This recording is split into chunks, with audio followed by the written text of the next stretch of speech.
Hello guys, it's Mokobe here. In today's tutorial, I'll be showing you guys how to create your ad text file for Google AdSense in your Wordpress website. Let's get into the video.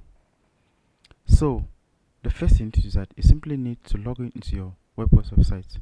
Once you're there, you click on what plugins. After which you click on add new.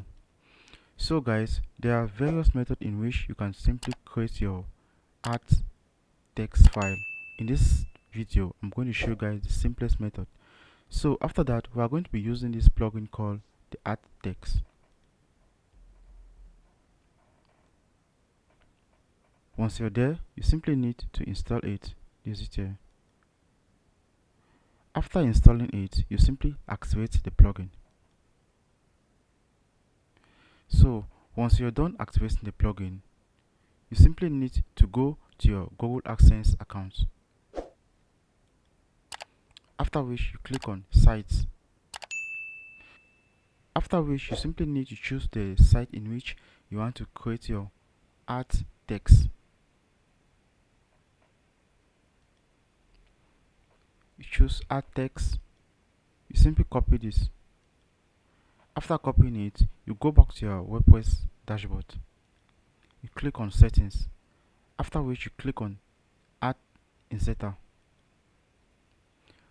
Once you're there, you are going to see the button here, add text. Click on it.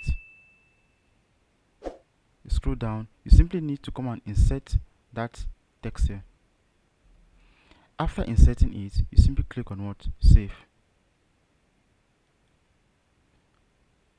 Okay, guys, we just add the text. So if you want to test it, all you simply need to do is that you come back down, you click on this text, add text. Sorry. So guys, we just successfully add the add text file in our WordPress website. Thank you guys for watching. Don't forget to leave your comments in the comment section below. If you face any difficulty doing this, we love you all. See you in the next video. Peace out.